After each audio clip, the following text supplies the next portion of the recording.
Bien, a continuación vamos a hablar, siguiendo con el tema de las redes, hemos visto algunos dispositivos que puede haber en ellas, vamos a ver cómo se interconectan, cuáles son las diferentes topologías que puede haber en una red, ¿no?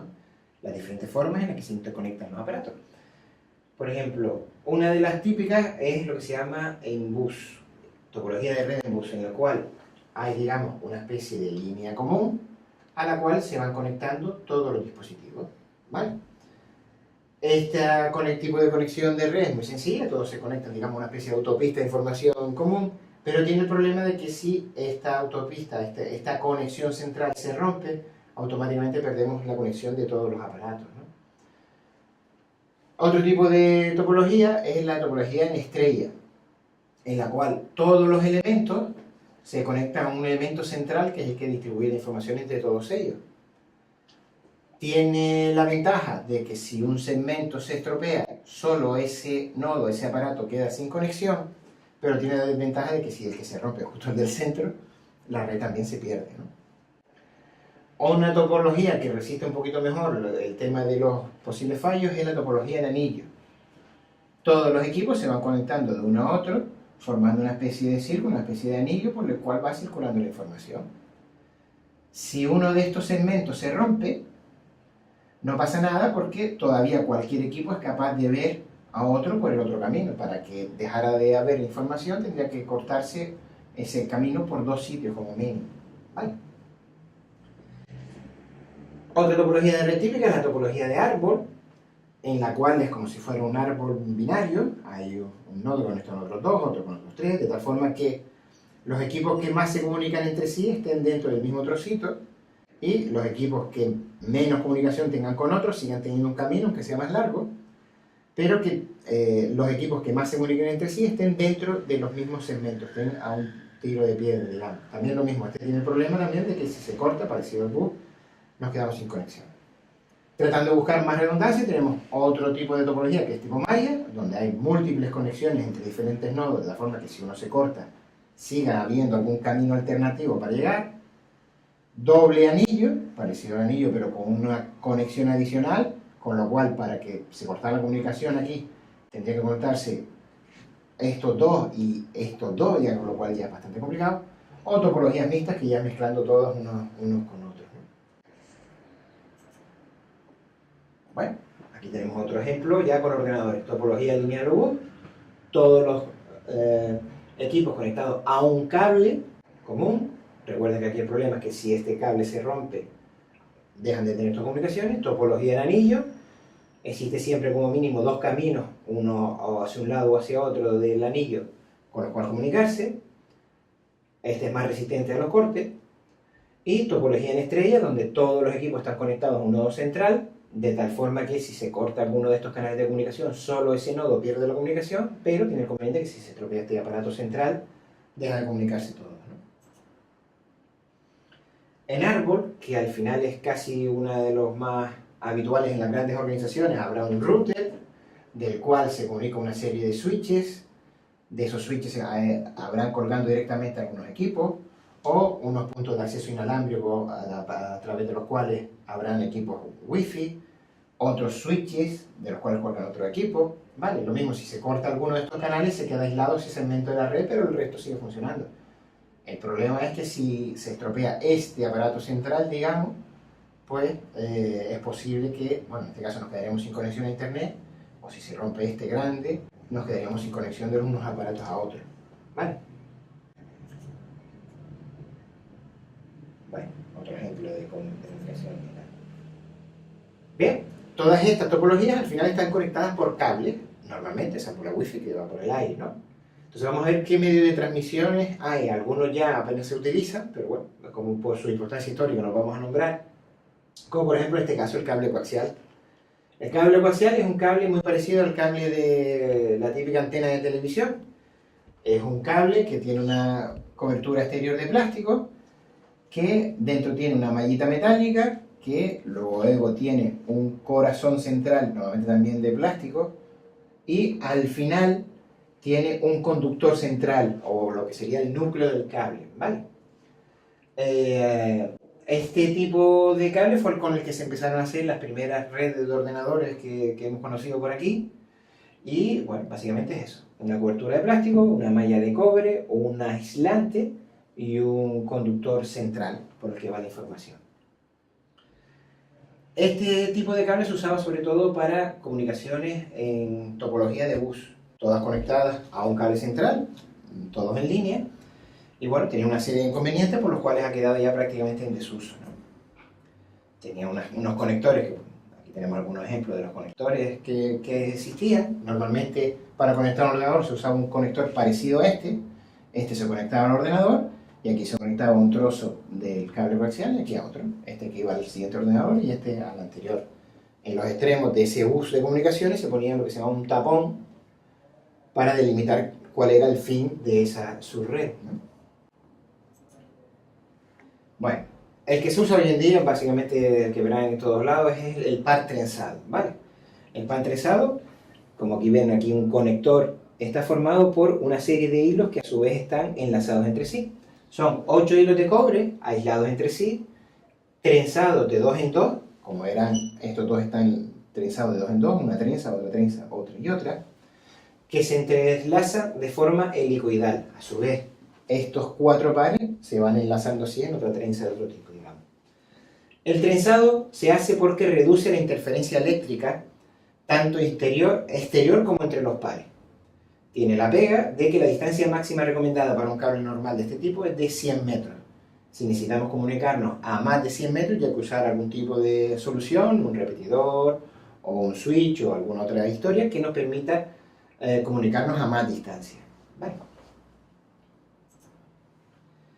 Bueno, dependiendo de el apantallamiento, es decir, de la forma en la cual se trate de evitar que la comunicación que vaya por un cable influya eléctricamente en el otro, pues se habla de lo que es un cable apantallado o un cable sin apantallar. Un cable sin apantallar es el que vimos en la transparencia anterior, solo estos cables y ya está.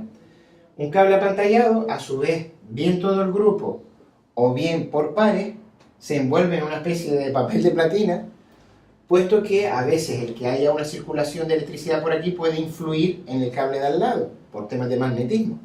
Entonces, para asegurar que la comunicación sea óptima y que el cable pueda alcanzar distancias más largas, se puede utilizar esto de cable apantallado. Si ven un cable que dice que es STP, significa que está apantallado. Si dice UTP, es que es sin apantallar, sin tener esa cubierta metálica para proteger de las interferencias electromagnéticas de la circulación de corriente por otro cable. Bueno, el cable habitual que nosotros utilizamos para conectar a la roseta de la pared lleva un terminal que se llama el RJ45, ¿vale? Este es el terminal, un cable R normal, de 1 metro, de 2 metros y medio, terminará en nuestros cables. Y esos cables, esos pequeños cables de colores que van dentro del cable principal, no se conectan de cualquier forma, sino ya está establecido un protocolo por el cual llevan un orden determinado, ¿vale? Para que así todos los dispositivos, cuando emiten una información por aquí, sea leída correctamente en el otro extremo. Entonces, si miramos un cable, normalmente veremos que está con esta codificación: blanco-naranja, naranja, blanco-verde, azul, blanco-azul, verde, blanco-marrón y marrón. Estos son conectores machos. Normal, cuando ustedes compran un cable ya lo compran así preparado, con este extremo así, y lo conectan a la pared, a una roseta, a un cable RJ45 hembra. Es importante lo que decíamos antes del orden de los colores para que el orden que hay en el conector macho y en la hembra sea el mismo, ¿vale? Para que no haya un cruce de información ahí un poco extraño. Dependiendo del tipo de cable, si está apantallado y todo esto, hay diferentes categorías de cable. Categoría 5, 5E, 6, 6A, 7, 7A. Dependiendo de si el cable, si ustedes compran un cable, normalmente en la parte exterior viene definido qué categoría tiene ese cable. Y en base a esa categoría verán aquí el número de metros que llega, digamos, o la velocidad de transmisión que se pueden hacer a través de ellos. Dependiendo, por ejemplo, el cable categoría 7 es cable sin blindaje de 4 pares. El cable categoría 6 permite transmitir a 1000 megabits por segundo, cosa que, por ejemplo, un cable categoría 5 normal no permite. Normalmente ya todos los cables que hay por ahí son categoría 6. Bueno, nosotros conectamos nuestro aparato a través de uno de estos cables a una roseta en la pared. Detrás de esa roseta va a haber un cable que va a llegar a un armario. Y en ese armario va a haber lo que se llama un panel de parcheo. ¿Qué es un panel de parcheo? Como verán, casi todas las rosetas que ustedes tienen en los edificios tendrán un número determinado, ¿vale? El 1, 2, 3, el que sea. Entonces, cuando una roseta, ese cable llega al armario, se conecta a la boca número que hay en la pared. Es decir, evidentemente el cable número 1 del armario tiene que corresponder con la roseta número 1 que haya en alguna planta del edificio, ¿vale? Con lo cual, para conectar, digamos, la roseta 1 con la roseta 2, por hacer un ejemplo, pues simplemente tendríamos que conectar estos dos aparatos, ¿vale? Bueno, entonces, detrás de cada uno de estos hay una conexión a cada una de las rosetas que hay en el edificio y, posteriormente, cada una de esas bocas se conectará a un switch de comunicaciones, ¿vale? A lo mejor en el armario hay 50 rosetas, porque en esa planta de edificio hay 50 rosetas puestas en la pared, pero realmente solo se usan 20, porque solo hay 20 personas en ese momento, pues solo habrán 20 cables que irán de las correspondientes rosetas a la boca del switch donde está la comunicación, ¿vale? No es necesario que haya una conexión para todas las rosetas que hay puestas en la pared. Normalmente ustedes verán que siempre hay rosetas libres que se dejan para prevenir incorporaciones de nueva gente o nuevos ordenadores que se quieran conectar, etcétera, etcétera. Entonces en el armario lo que se hace es parchear, conectar esa roseta en la pared con el switch correspondiente. Bueno, otro medio de transmisión de datos más sofisticado y que normalmente no se ve, entre comillas, a simple vista, como si se ve el cable RJ45, el cable de par trenzado, es el de fibra óptica. La fibra óptica es un hilo muy fino de material transparente, vidrio o materiales plásticos, por el que se envían pulsos de luz que representan los datos a transmitir. El haz de luz queda completamente confinado y se propaga por el interior de la fibra.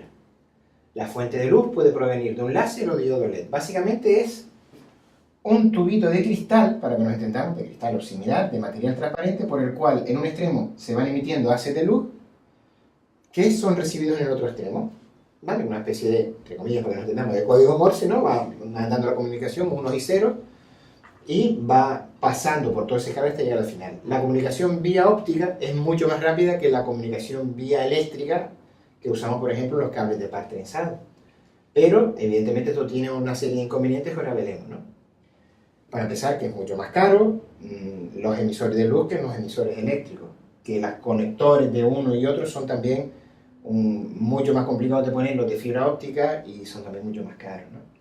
Normalmente, para comunicar equipos dentro de un edificio se utiliza RJ45 y para comunicar switches o edificios se utilizan ya hilos de fibra óptica por tener una mucho mayor capacidad, ¿no?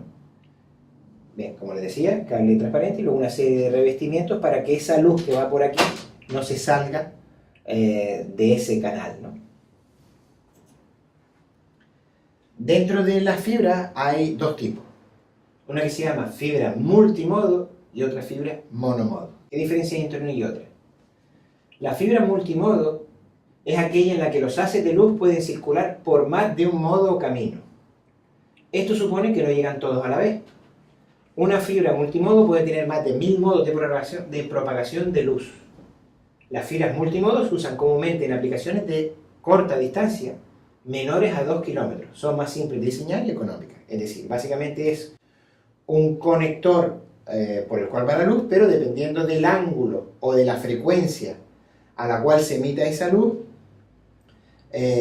podemos establecer diferentes vías de comunicación por el mismo cable. Es decir, a lo mejor inyectamos una comunicación en un ángulo determinado y al mismo tiempo inyectamos otra comunicación con una de luz en otro ángulo determinado, con otra fase diferente o con otro color diferente, de tal forma que todas esas son al final recogidas en el otro extremo.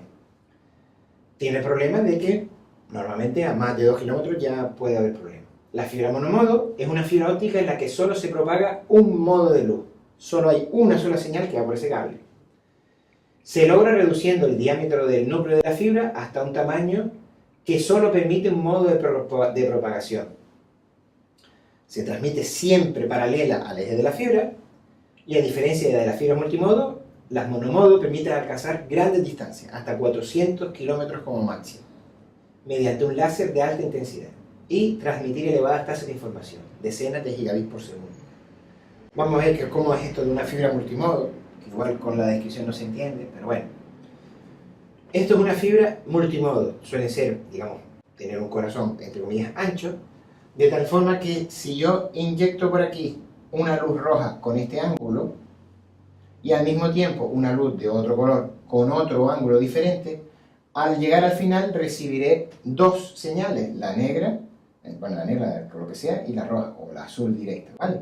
Emito luces con diferentes ángulos que son recibidas como diferentes señales de comunicaciones en el otro extremo. Esto es lo que se llama fibra por salto de índice, va rebotando, digamos, dentro del cable. Hay otro tipo que se llama fibra de gradiente de índice, que es parecido. Lo que pasa es que la fibra por dentro tiene una resistencia diferente en el centro que en el borde, y lo que va haciendo las señales va haciendo como una hélice a lo largo de la comunicación. Pero al final el efecto es el mismo. Llegan diferentes señales, con lo cual podemos establecer varios canales de comunicación.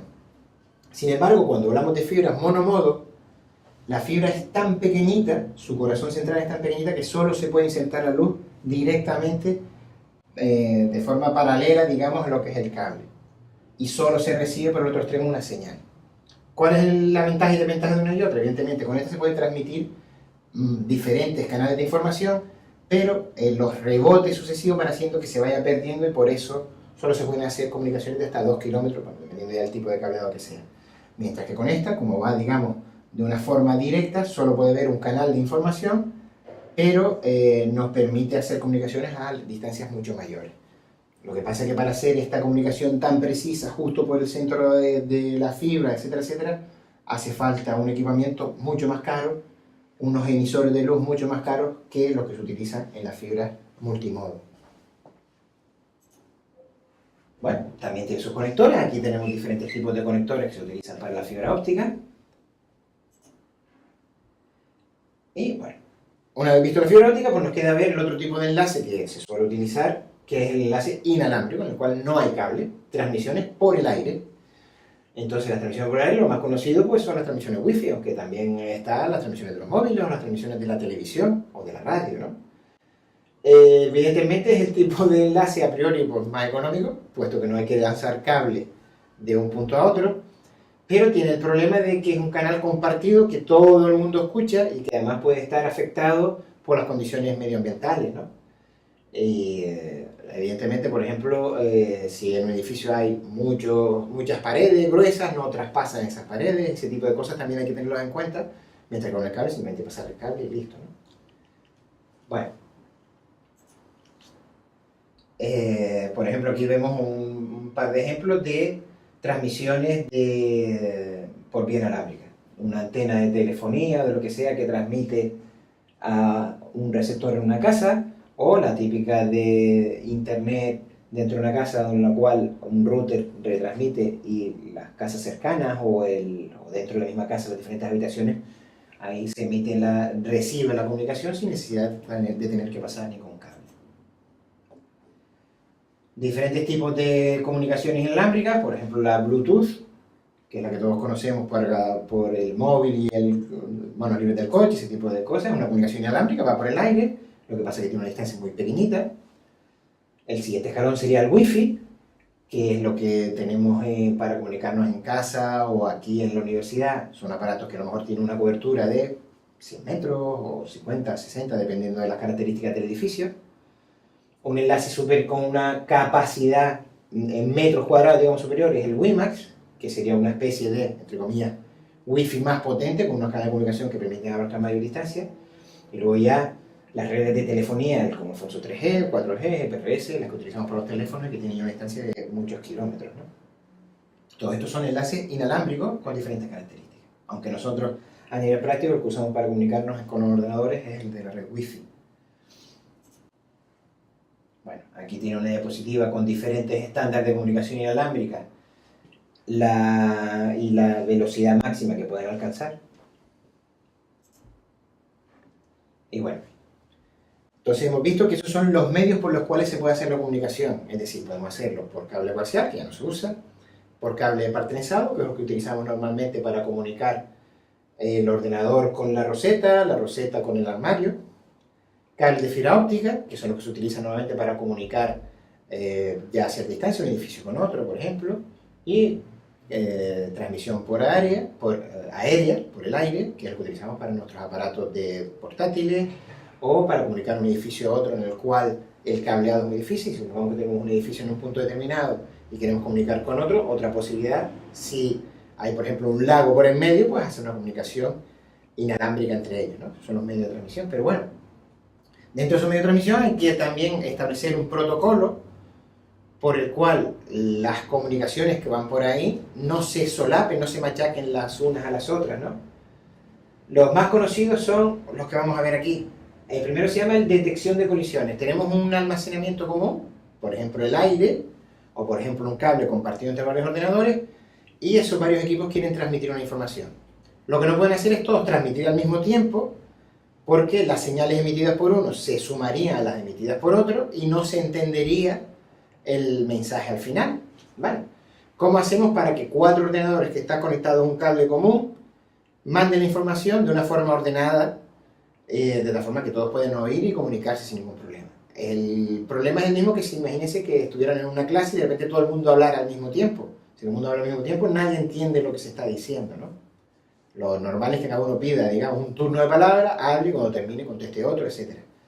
Pues los mecanismos que se utilizan dentro de las redes para establecer ese método de acceso, pues hay varios. El más conocido es este que se llama detección de colisiones, que consiste en cuando alguien quiere emitir, cuando un ordenador quiere emitir una señal, primero escucha a ver si no oye nada por el cable, no hay nadie emitiendo. Evidentemente, si hay alguien emitiendo, se tiene que esperar a que el canal esté en silencio. Una vez que él vea que está el canal en silencio, transmite su información. Y después espera un reconocimiento por parte del receptor. Es decir, un ordenador A le va a mandar una información al ordenador B. El ordenador A primero escucha que en la línea no haya nada. Cuando en la línea no hay nada, transmite su información. Y una vez que termine de transmitir su información, se calla y espera que el receptor le mande una señal informándole de que lo ha recibido correctamente. Es un método de detección de colisiones. Otro tipo de resolución de este problema es lo que se llama un paso de testigo, también llamado token ring. Cuando oigan que una red de tipo token ring se refiere a esto. Cuando una estación está esperando para transmitir, espera que le llegue un testigo. Cuando lo recibe, lo retiene, realiza la transmisión y vuelve a reintroducir al testigo en la red. De esos 4 ordenadores, a lo mejor puede transmitir el primero, que tiene el testigo, transmite todo lo que quiera, y después manda una señal como que ya ha terminado, le toca al ordenador B. El ordenador B, cuando oye eso, transmite todo lo que tenga que transmitir y manda el testigo diciendo ya ha terminado, le toca al ordenador siguiente. El C lo coge, así sucesivamente. Se van pasando los turnos de comunicación entre los diferentes aparatos, ¿vale?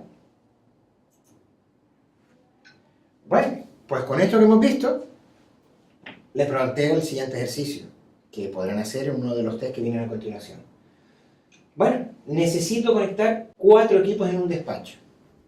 ¿Qué topologías y cableado puedo usar y qué ventajas y desventajas tendría? La siguiente situación es, tengo 2 edificios separados, con 3 plantas cada uno, y en cada planta hay unos 30 despachos individuales, con 3 rosetas en cada despacho. ¿Cómo haríamos para cablear y conectar todos los puestos? ¿Da igual la altura o superficie de las plantas? Es lo mismo que si la planta tiene 100 metros cuadrados o 100 metros de punta a punta que si tiene 300 de punta a punta. Tercero, ¿sería apropiado establecer un mecanismo de paso de testigo de token ring en una red inalámbrica? Bueno, pues pasen a la actividad donde tendrán estas 3 preguntas, revisen la contestación y allí podrán ver las respuestas correctas.